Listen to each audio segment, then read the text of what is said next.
Maxwell Reeves studied the blueprints spread across his desk, the angular lines of the luxury high-rise he was designing reflected in his steel-rimmed glasses. At 45, Max had built sovereign structures into one of Denver's premier architectural firms through ruthless precision and unwavering focus. His phone vibrated against the polished mahogany. He ignored it until he finished marking his revisions. When he finally checked, the voicemail from his wife Natalie made his hand still. "Christmas is off. Expect a call from my lawyer. 10 years of marriage dismissed in 11 words." Max replayed it twice, noting the background noise, the distinct ambient music of Vero's, an upscale restaurant downtown. Natalie hadn't gone to her sister's as she'd claimed. He set the phone down and returned to his blueprints. After 30 minutes of meticulous work, he drafted a single text: "Understood." That evening, Max drove his Audi R8 past the sprawling Mountain View estate he'd designed himself. The property he'd paid for. The home where Natalie had insisted on hosting lavish parties for her artistic circle, introducing him to people like Brandon Webb, the sculptor whose studio she'd been supporting with increasing frequency. Inside, he went straight to his office, a space Natalie rarely entered. He unlocked the bottom drawer of his desk, extracting a leather portfolio. Inside were contingency plans he'd begun assembling 6 months ago when he first noticed the changes in Natalie. The new clothes, the late nights, the scent of unfamiliar cologne. Max hadn't built his empire by being naive.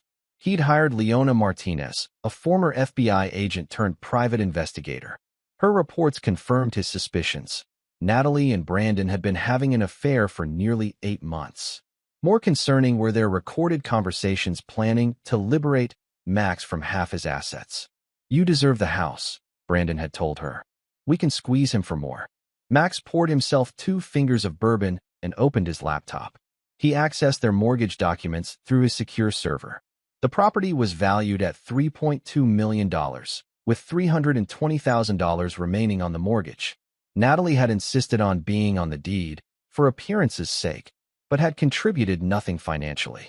After a series of calls to his attorney Damon Wright and his banker, Max executed the documents that would legally remove his name from the mortgage, transferring full responsibility to Natalie. The paperwork had been prepared months ago, requiring only his final authorization. Done.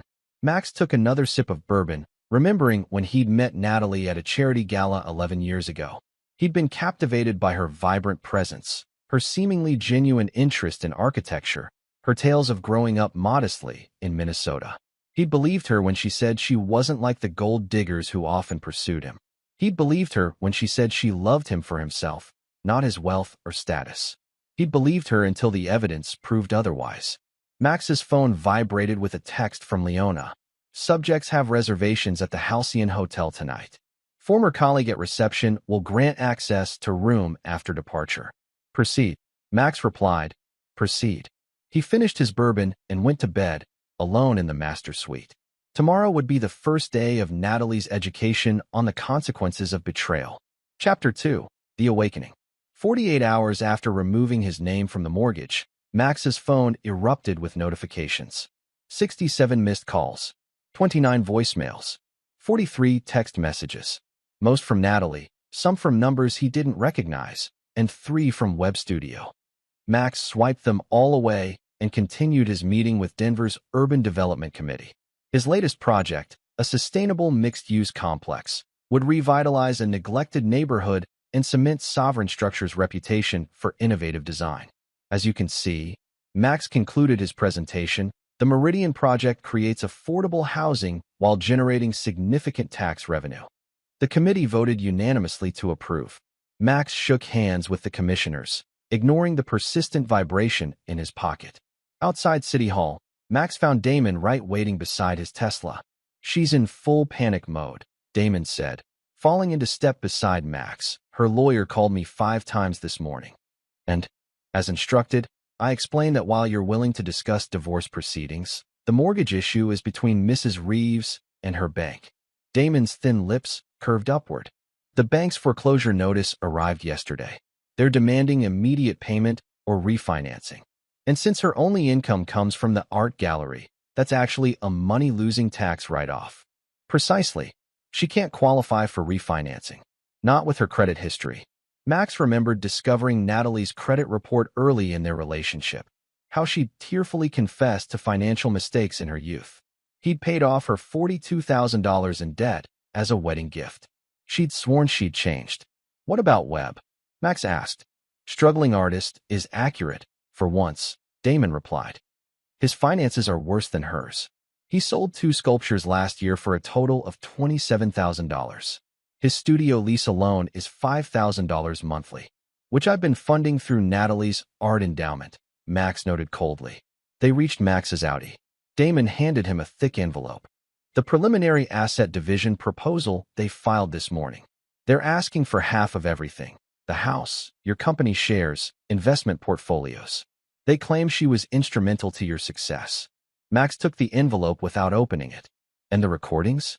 Admissible in the settlement negotiations, though Colorado's no-fault divorce laws still apply. But the conspiracy angle changes things. Their explicit discussions about defrauding you constitute conspiracy to commit theft. Max's phone vibrated again. Natalie. She just found out about the Aspen property being solely in your name, Damon explained. And the frozen credit lines.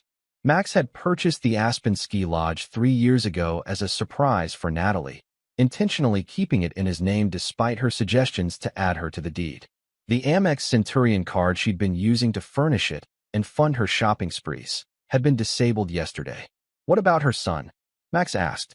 Dylan remains employed at your Seattle office, unaware of current events. Dylan Hayes had been 17 when Max married Natalie.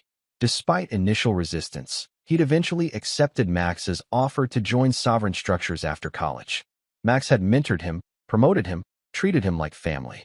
Now, according to Leona's surveillance, Dylan was helping his mother and Brandon with their scheme, providing internal company information. Schedule the meeting for tomorrow, Max said. My office, 2 p.m. As Damon departed, Max's phone vibrated with a text from a different source. Leona. Package secured. Video and financial documentation exceed expectations. They've been busy. Max allowed himself a small smile as he started his car. The chess pieces were moving exactly as he'd anticipated. Chapter 3. The Revelation. The conference room at Sovereign Structures headquarters offered a panoramic view of the Rocky Mountains, their peaks dusted with early December snow. Max sat alone at the head of the long walnut table, reviewing documents as he waited. Natalie arrived first, her usual confident poise replaced by barely concealed panic.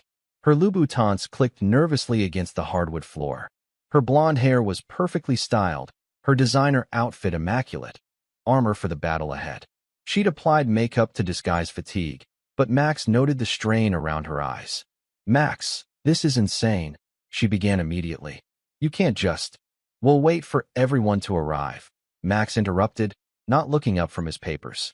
The door opened again as Brandon Webb entered, inappropriately dressed in distressed jeans and an expensive leather jacket. Behind him came Arnold Kessler, Natalie's attorney, a divorce specialist known for aggressive tactics against wealthy husbands. Mr. Reeves, Kessler said, extending his hand, which Max ignored. I believe we have some matters to discuss regarding your rash actions. Is Dylan joining us? Max asked Natalie. Dylan? Why would he? Her expression flickered with alarm. The door opened once more as Damon entered, followed by Leona Martinez. Natalie stiffened, recognizing the investigator from a charity event months earlier, where Max had introduced her simply as a consultant. Now we can begin, Max said, finally looking up. Over the next 20 minutes, Leona presented evidence of the affair with clinical precision. Photos, voice recordings, hotel receipts, text messages exchanged between Natalie and Brandon discussing their plans. You had me followed? Natalie hissed, color rising in her cheeks. That's prudent, Max finished for her, especially given this. He slid photocopies of bank statements across the table, transfers from Sovereign Structures accounts to the Webb studio, followed by transfers from the studio to offshore accounts established in Natalie's maiden name. Embezzlement carries significant penalties, Damon noted conversationally, as does conspiracy to commit fraud. Brandon paled. Natalie handled all that. I didn't know. Really? Max raised an eyebrow. That's not what you said at the Halcyon Hotel 2 nights ago. You seemed quite knowledgeable about the plan too. What was your phrase? Bleed the control freak dry? Leona produced a laptop, turning it to face them. The video showed Brandon and Natalie in the hotel room, not just in compromising positions, but discussing specific details of their financial scheme. That's an illegal recording, Kessler protested. Colorado is a one-party consent state for financial crimes investigations, Leona countered. And the hotel's terms of service explicitly permit room surveillance. Max stood, buttoning his suit jacket. Here's what happens next. Natalie, you'll vacate my house within 48 hours. You'll return all jewelry, artwork, and vehicles purchased during our marriage. You'll sign the divorce agreement Damon has prepared, which grants you a one-time settlement of $100,000, generous considering the circumstances. That's outrageous. Kessler sputtered. Mrs. Reeves is entitled to. Mrs. Reeves, Max continued coldly, is entitled to face criminal charges for embezzlement, conspiracy, and fraud. As is Mr. Webb. As is my stepson. Dylan has nothing to do with this, Natalie whispered, her facade cracking. Max slid another document across the table. Emails from Dylan to Brandon containing confidential information about Sovereign Structure's clients and projects. He's been feeding you insider information for months. Information you've used to approach my clients with competing bids through shell companies. That's corporate espionage. Natalie's face crumpled. Max, please. We can work this out. We already have. Max nodded to Damon, who distributed copies of the divorce agreement. Sign, and the evidence of your crime stays private. Refuse, and it goes to the district attorney. You have 24 hours to decide. As they filed out, shocked and defeated, Max remained seated, gazing at the mountains. The first phase was complete, but this was merely the opening gambit. The real game was just beginning. Chapter 4. The Coalition. The sun had barely crested the Rockies when Max entered the Sovereign Club, the exclusive members-only establishment he'd founded 5 years earlier. The club occupied the entire top floor of one of his buildings, offering privacy to Denver's elite. Max nodded to the security staff as he made his way to the private dining room. 3 people awaited him. Vivian Reeves, his younger sister and Sovereign Structure's chief legal officer. Thomas Hargrove, his oldest friend and financial advisor. And Gabriel Diaz, a federal prosecutor turned private practice attorney specializing in white-collar crime. They signed, Max announced, taking his seat as a server silently poured his usual black coffee. All of them? Vivian asked, her expression mirroring her brother's intensity. Natalie and Webb signed the divorce and non-disclosure agreements last night. Dylan submitted his resignation this morning. Thomas whistled softly. That was faster than expected. Fear is efficient, Max replied, opening his laptop. But it's only the beginning. The screen displayed a complex flowchart, connections between Natalie, Brandon, Dylan, and a network of associates. At the center was a name, Lawrence Kincaid. Who's Kincaid? Gabriel asked, leaning forward. The puppet master, Max explained. Real estate developer from Chicago. I outbid him on the Meridian project last year. He's been targeting my projects ever since. Leona's investigation had uncovered communications between Kincaid and Brandon dating back 18 months. The affair with Natalie wasn't just about money. It was industrial sabotage. Kincaid had orchestrated their meeting, coached Brandon on how to seduce Natalie, all to gain access to Sovereign Structure's projects and intellectual property. Natalie was just a means to an end, Vivian observed. And Dylan? Thomas asked. Manipulated through his biological father, Max explained. Richard Hayes reappeared in Dylan's life last year after 15 years of absence. He works for Kincaid. Gabriel studied the documentation. This is corporate espionage, potentially federal wire fraud. I have contacts at the FBI who would be very interested.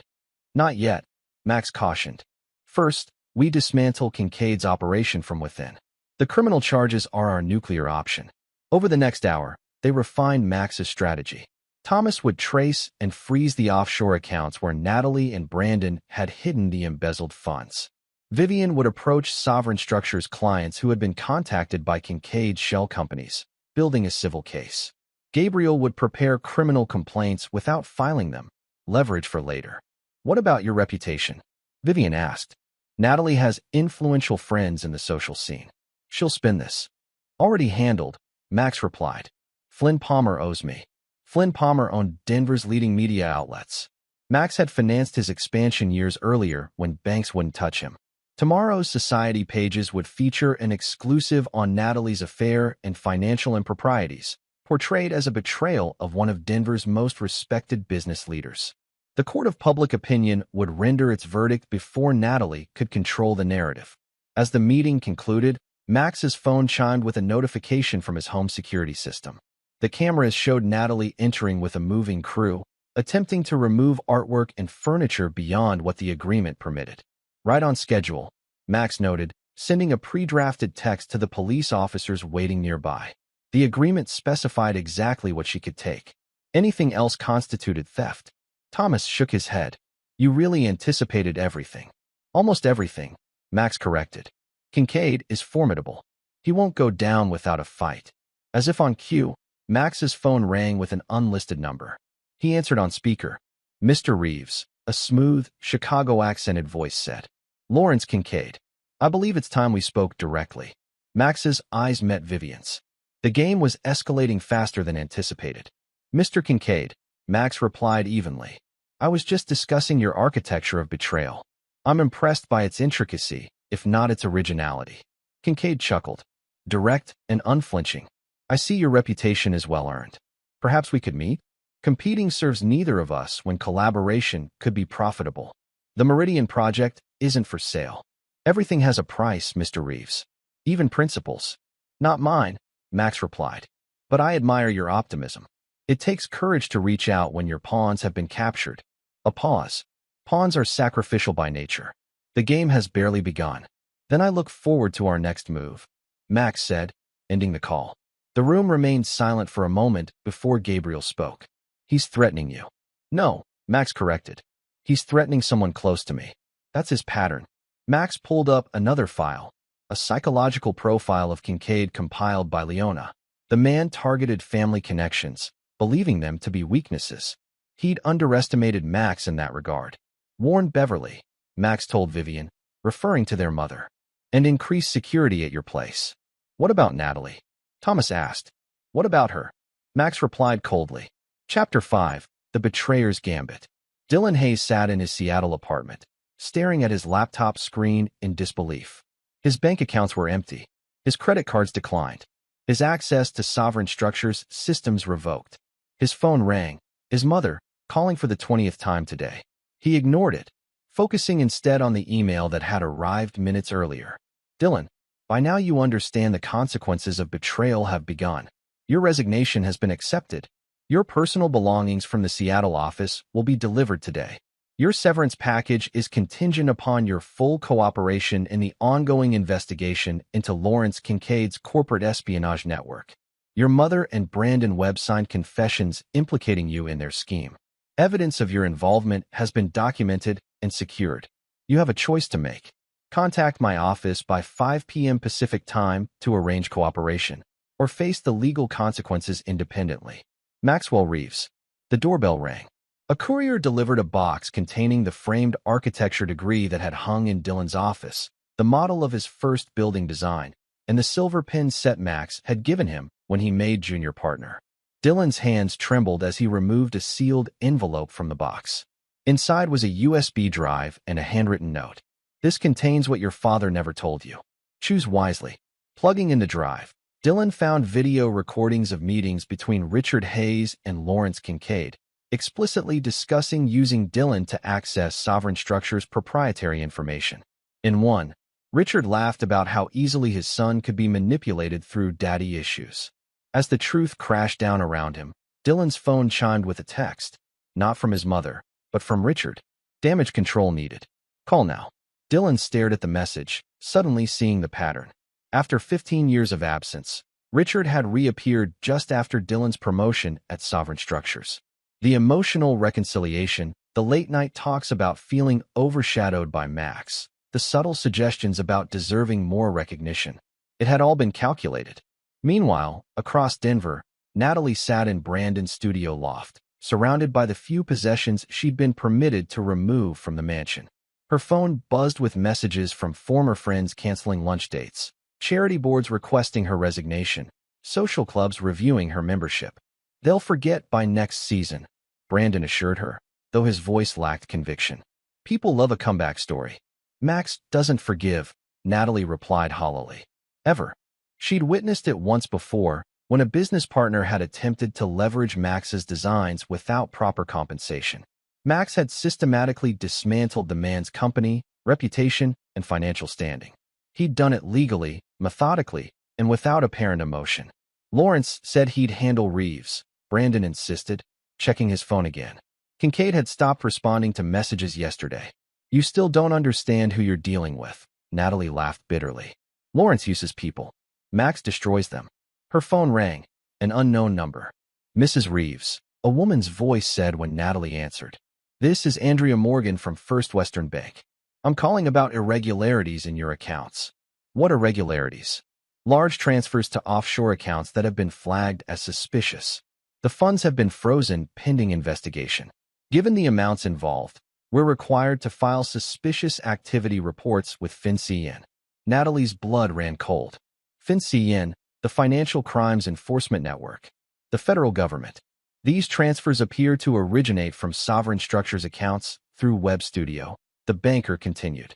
Under federal regulations, we're obligated to notify all parties involved. The meaning was clear. Max knew about the offshore accounts. Worse, he'd ensured the banks knew too. After the call, Natalie turned to Brandon. Pack whatever you can carry. We need to leave. Now. Leave? We can't just. He's reporting us to federal authorities for money laundering, Natalie hissed. This isn't about divorce anymore. It's about prison. Brandon's face drained of color. Kincaid promised protection. Kincaid lied. Natalie snapped, grabbing her purse. Call him again. Brandon dialed, his hands shaking. This time, Kincaid answered.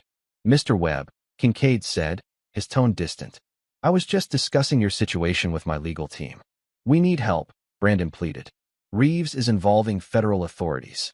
Yes, that's become apparent, Kincaid replied. Unfortunately, our arrangement has become untenable. The indemnification clause in our contract doesn't cover criminal fraud charges. Contract? What contract? Natalie demanded, grabbing the phone. Mrs. Reeves, Kincaid acknowledged smoothly.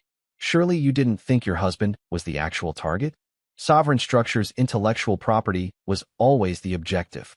Your relationship with Mr. Webb was merely a convenient vector. The line went dead.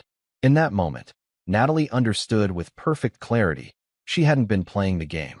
She'd been a piece on someone else's board. Across town, Max received a call from Leona. They're running, she reported.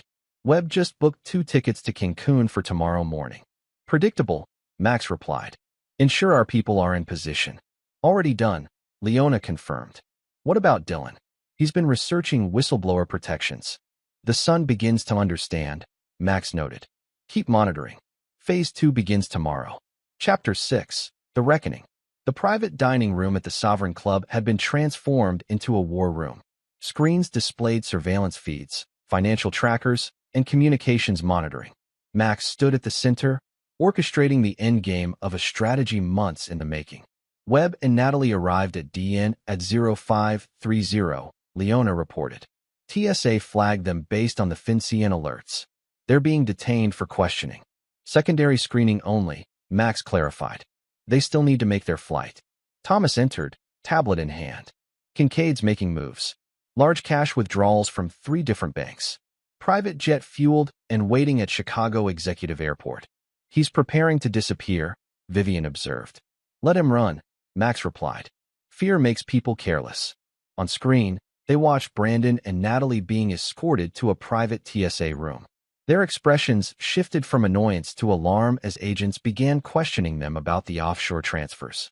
They'll miss their flight, Gabriel noted. That's the point, Max explained. They need to believe they're trapped. The door opened, and Dylan Hayes entered, escorted by security. He looked haggard, eyes red-rimmed from lack of sleep. Max nodded to a chair, and Dylan sat without speaking. You reviewed the evidence, Max stated rather than asked. Yes, Dylan admitted. All of it, including what my father did. What Richard did, Max corrected. Fathers protect their children. Richard sold his. Dylan's expression hardened. I want to make it right. That's no longer possible, Max replied coldly. The damage is done. Then why am I here?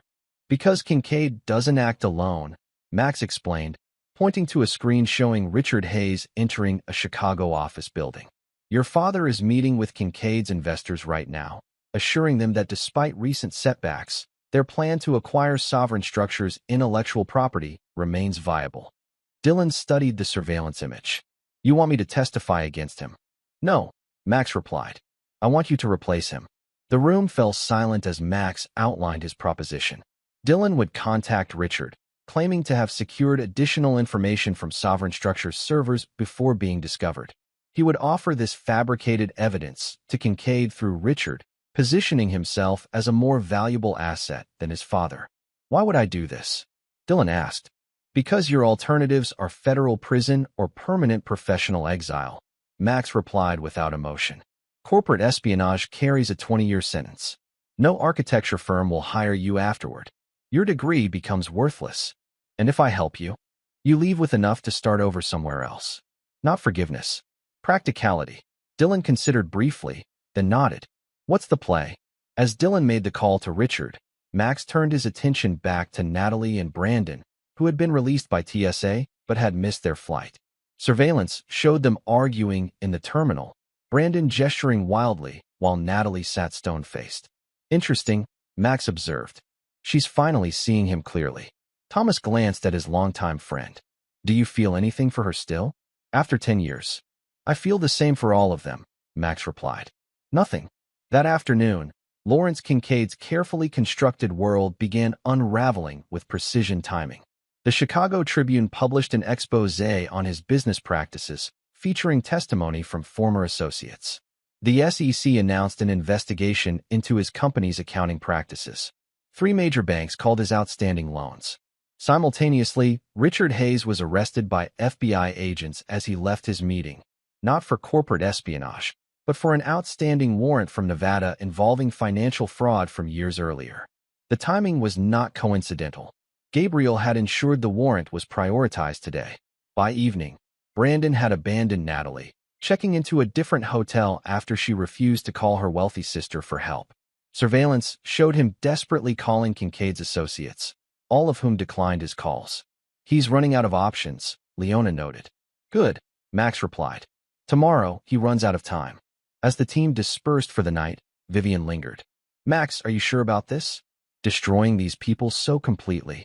They conspired to steal everything I've built, Max replied. They betrayed trust. They manipulated family. Would you suggest mercy? Not mercy, Vivian clarified. Perspective. When this is over, you still need to live with yourself. Max looked at his sister, his expression softening fractionally. I'll live quite comfortably with the knowledge that no one will mistake my principles for weakness again. The next morning, Max awakened to breaking news. Lawrence Kincaid's private jet had been denied departure clearance due to mechanical issues discovered during an unscheduled inspection. The timing aligned perfectly with an anonymous tip to aviation authorities about potential tampering. Phase 2 was nearing completion. The pieces were aligned for the final move. Chapter 7. The Collapse. Lawrence Kincaid considered himself a man who understood power. Real power, he believed, came not from wealth alone, but from knowing people's pressure points. For 20 years, he'd built his empire by identifying and exploiting weaknesses, which made his current situation all the more infuriating. What do you mean, frozen? He demanded, pacing his Chicago penthouse while his assistant cowered. I personally hold signing authority on those accounts. All accounts associated with Kincaid Enterprises have been temporarily restricted pending the SEC investigation, she explained again. The letter cites extraordinary circumstances justified by evidence of. I know what it says. Kincaid snapped, grabbing the legal notice. He'd read it 15 times already. The language was clear. His assets were inaccessible. His accounts suspended. His properties encumbered by temporary liens. All perfectly legal. All devastatingly thorough. His phone buzzed with a text from Richard Hayes. Arrested on old warrant. Need bail. Lawyer says you're named in affidavit. Before Kincaid could respond, another text arrived, from his wife Catherine. The club just revoked our membership. Board cited moral character clause. What's happening? Then his executive assistant appeared in the doorway, ashen-faced. Sir, the board is assembling for an emergency session. They're invoking the leadership contingency protocol. In other words, They were removing him as CEO. Kincaid sank into his chair, suddenly understanding what was happening. He wasn't facing a series of unfortunate coincidences. This was a coordinated assault, a systematic dismantling of everything he'd built. His phone rang, an unlisted number. "Reeves," he answered, his voice hoarse. "Mr. Kincaid," Max acknowledged. "I trust you're having an educational morning. How are you doing this?" "The same way you attempted to destroy me," Max replied. "Methodically, legally, completely." "Let's discuss terms," Kincaid proposed, desperation seeping into his voice. "Whatever Webb and the woman told you is extensively documented," Max interrupted, "including your personal instruction to target my family, my company, and my reputation." "This isn't business anymore," Kincaid realized aloud. "This is personal." "No, Mr. Kincaid. This is justice. You weaponized my marriage. Used my stepson. Attempted to steal my life's work." Max's voice remained perfectly controlled. "Actions have consequences. Name your price." "Interesting that you still believe this is a negotiation," Max replied. "Check your email in 30 minutes. The terms of your surrender will be clearly outlined. You have 2 hours to comply." The line went dead. Precisely 30 minutes later, Kincaid received a document so comprehensive in its demands that it left no doubt about his complete capitulation. He would resign from his company, transfer controlling interest in his most valuable properties to a trust administered by Max's associates, make public admissions of his attempts at corporate espionage, cut all contact with Brandon Webb, Natalie Reeves, Richard Hayes, and a dozen other co-conspirators. The alternative was explicit: federal prosecution for wire fraud, corporate espionage, conspiracy, money laundering, and securities violations. The evidence outlined in the appendix was meticulous. Kincaid had no choice. He signed. Across Denver, Natalie sat alone in her sister's guest room, scrolling through social media where she'd been transformed from socialite to pariah overnight. Her calls went unanswered, her messages unread. Former friends posted thinly veiled references to loyalty and karma. Her sister Pamela entered without knocking. "You need to leave." Natalie looked up, startled. "What?" "Max called Preston," Pamela explained, referring to her husband. Explained everything. "Preston's law firm represents 3 of Sovereign Structure's biggest clients. He can't have you here." "I'm your sister," Natalie protested weakly. "And you tried to destroy the man who helped finance Preston's partnership track," Pamela countered. "You have 2 hours. As Pamela left, Natalie's phone pinged with an email from Max's attorney. The subject line read simply, "Final communication." The message contained a document outlining her complete excommunication from Denver society. Anyone maintaining business or social relationships with her would lose access to Sovereign Structure's properties, which included most premium commercial real estate in the city. Max had leveraged his influence to ensure she would be unwelcome in the community they'd shared. The final paragraph informed her that a one-way ticket to Minneapolis had been purchased in her name. She could return to the modest neighborhood she'd spent years pretending she hadn't come from. Across town, Brandon Webb arrived at his studio to find the locks changed and a notice of eviction posted on the door. His key fob no longer worked. Through the glass, he could see his workspace had been cleared, sculptures removed, tools gone, materials missing. His phone rang, his gallery representative. "Brandon, I can't represent you anymore," she said without preamble. "Every collector in Colorado has blacklisted your work." "This is insane," Brandon exploded. "He can't just—" "He already has," she interrupted. "Max Reeves just acquired the building your studio is in, and my gallery, and the condo you're staying in." Brandon felt the blood drain from his face. "That's impossible. He couldn't buy everything overnight." "He didn't," she explained with exasperation. "He's owned them through subsidiaries for years. He's the silent partner behind half the arts district. Always has been." The revelation hit Brandon like a physical blow. He hadn't just betrayed a wealthy businessman. He'd betrayed the hidden patron who had inadvertently enabled his entire career. By evening, the coordinated destruction of the conspirators was complete. Richard Hayes remained in custody, denied bail after evidence emerged linking him to additional financial crimes. Brandon Webb found himself locked out of not just his studio, but his apartment, bank accounts, and social circles. Natalie boarded her flight to Minneapolis, reduced to the single suitcase she'd packed for her aborted escape to Mexico. As the plane took off, She received one final text from an unknown number. Consequences. Nothing more. In his home office, Max reviewed the reports from his team. Every target neutralized. Every betrayal answered. Leona's surveillance confirmed his instructions had been followed precisely. Harshly punitive, but entirely legal. The game was effectively over. He poured himself a measure of bourbon and gazed out at the mountains. The victory felt exactly as he'd expected. Not joyful, not triumphant, but righteous. Justice served coldly, without mercy but also without excess.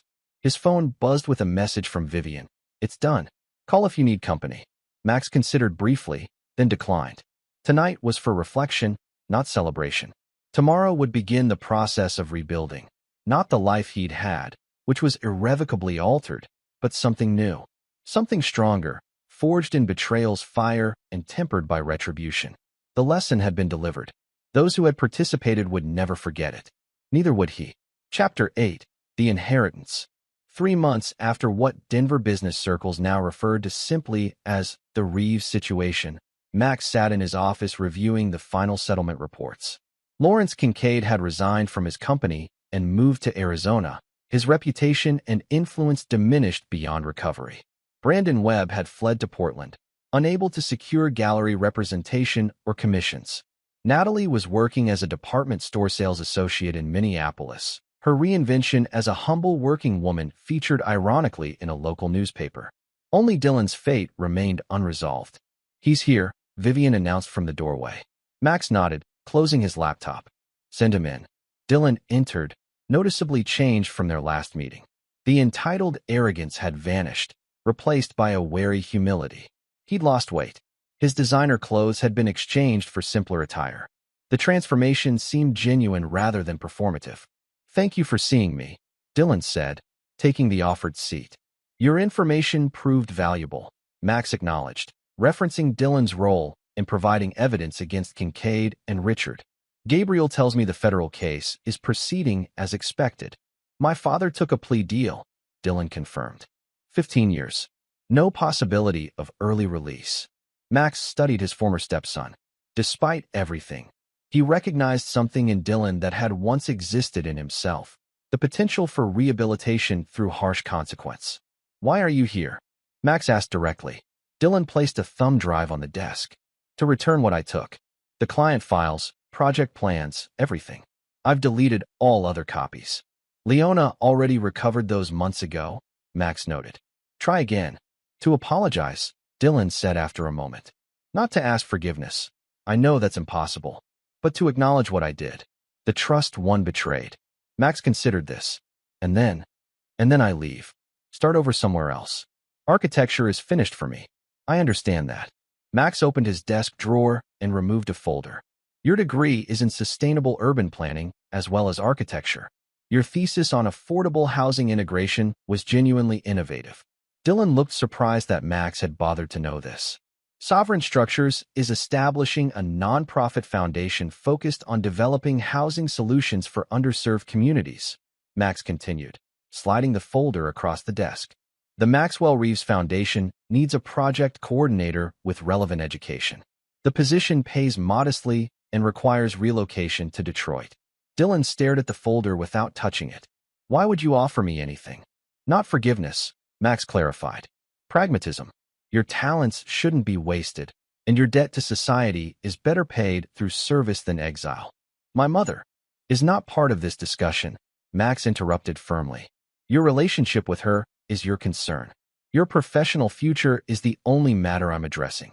Dylan finally took the folder. I don't deserve this. No, Max agreed coldly. You don't. But deserve has nothing to do with it. This is about utility. Prove yourself useful, and the foundation benefits. Fail again, and no one will offer you another chance. After Dylan left, Vivian entered with coffee. You're giving him a second chance. I'm allocating resources efficiently, Max corrected. His skills have value if properly directed.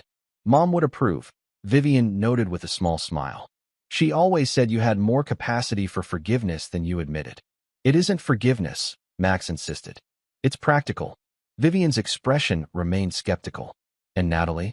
Will you ever? No, Max cut her off, his tone brooking no argument. Some betrayals cannot be forgiven or forgotten. Dylan was young, manipulated by his father and Kincaid. Natalie chose her path with full awareness of the consequences. The distinction matters. That evening, Max visited their mother Beverly at her assisted living facility. At 78, she remained sharp-minded despite her physical frailty. After cancer had taken their father when Max was 15, Beverly had worked double shifts as a nurse to support her children. She'd taught them resilience and principle by example. "You look troubled," Beverly observed as they sat in the facility's garden. "Thoughtful, not troubled," Max corrected. "The Dylan situation is resolved." Beverly nodded. "You gave him the foundation position. How did you know?" "Because beneath all that steel and stone you've built around yourself, you're still the boy who believed in second chances," she replied simply. "One mistake doesn't define a life. That's what your father always said." "This was more than one mistake," Max pointed out. "Yes," Beverly acknowledged. "But you measured his actions against his character and found room for redemption. That's wisdom, Maxwell. Don't dismiss it as mere practicality." Max didn't argue, though he maintained his position internally. Dylan's opportunity wasn't forgiveness. It was a calculated decision based on potential return. Nothing more. As Max drove home, his phone rang with a number he didn't recognize. He answered through the car system. "Mr. Reeves," a familiar voice said. "Pamela Richardson, Natalie's sister." "Interesting." "Mrs. Richardson," Max acknowledged. "What can I do for you?" "Natalie is struggling," she began hesitantly. "The situation in Minneapolis is entirely of her own making," Max interrupted. "I understand that," Pamela continued. "But she's still my sister. She's learned her lesson, Max. She's truly remorseful." "I'm sure she's remorseful about the consequences," Max replied coldly. "That's not the same as remorse for the actions." "She's family," Pamela pressed. "Doesn't that count for something?" "Family doesn't betray family," Max stated with finality. "Natalie made her choice. Now she lives with it." After ending the call, Max reflected on the request. Unlike with Dylan, he felt no inclination toward leniency with Natalie. The difference was fundamental. Dylan had been misled by his father. Natalie had orchestrated her betrayal independently, with clear intention and malice. Some debts could never be repaid. Some bridges, once burned, would never be rebuilt.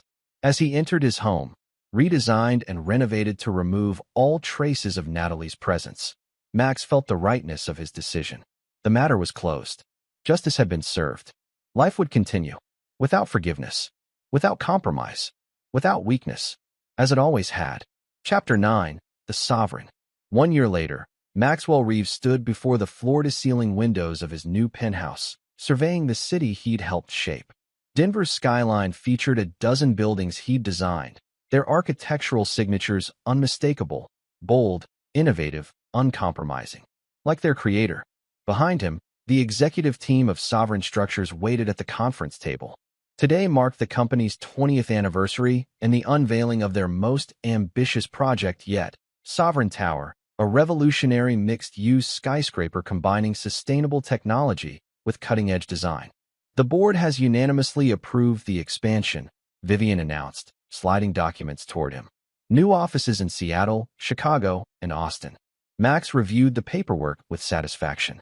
The past year had been Sovereign Structures' most profitable ever. The vacuum left by Kincaid Enterprises' implosion had created opportunities Max had seized decisively. "What about Detroit?" he asked. Thomas brought up the Foundation's quarterly report on his tablet. "The affordable housing initiative has exceeded projections. Dylan's management has been surprisingly effective." Max nodded, unsurprised. Dylan had approached his redemption with the same intensity he'd once applied to betrayal. Monthly reports showed exemplary performance, innovative solutions to budget constraints, and genuine commitment to the Foundation's mission. "And the other matters?" Max inquired. Leona activated the room's privacy protocol before responding. "Natalie has remarried. Minneapolis bank manager, modest means. Brandon Webb is working as an art teacher at a community college in Oregon. Lawrence Kincaid's health has deteriorated significantly. His doctors give him less than a year." Max absorbed this information without visible reaction.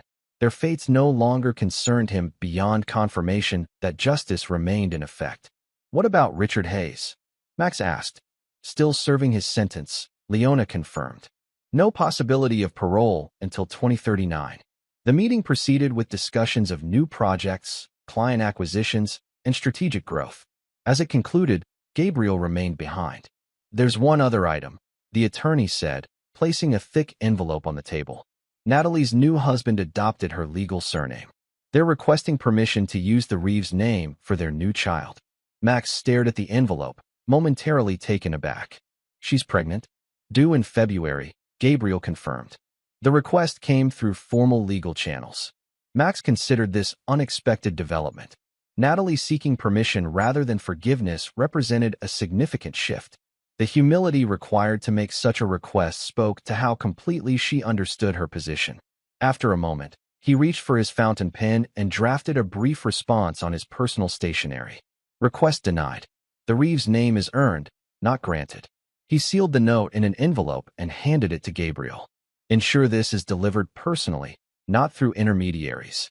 That evening, Max hosted a small dinner at the Sovereign Club for his inner circle: Vivian, Thomas, Gabriel, Leona, and a few trusted associates. The conversation flowed easily, touching on business developments, community initiatives, and future plans. No mention was made of past betrayals or executed vengeance. Those chapters were closed. After dinner, Max found himself alone on the club's terrace, gazing at the city lights. Vivian joined him, offering a glass of their father's favorite bourbon. 20 years, she remarked. Dad would be proud. Max accepted the drink with a nod. He valued integrity above all else. And justice, Vivian added.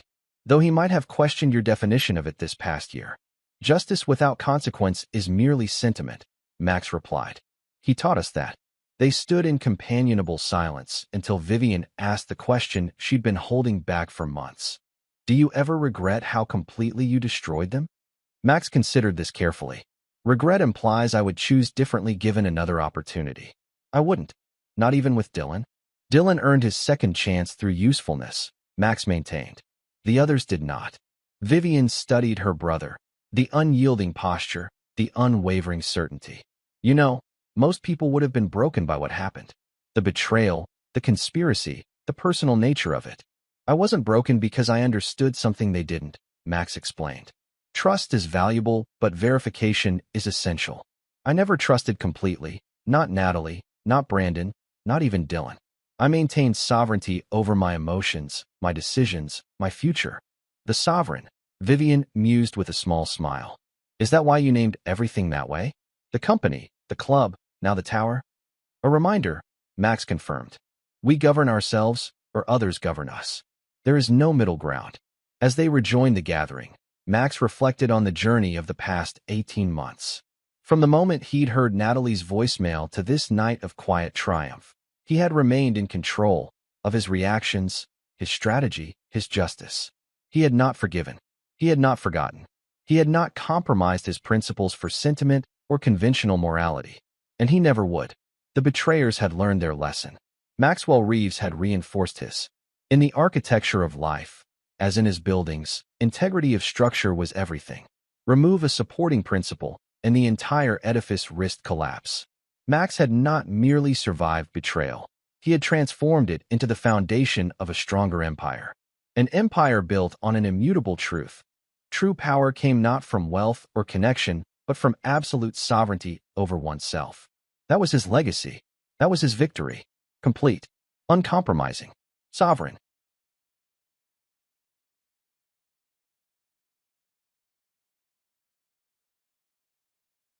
This is where our story comes to an end. Share your thoughts in the comments section. Thanks for your time. If you enjoy this story, please subscribe to this channel. Click on the video you see on the screen, and I will see you there.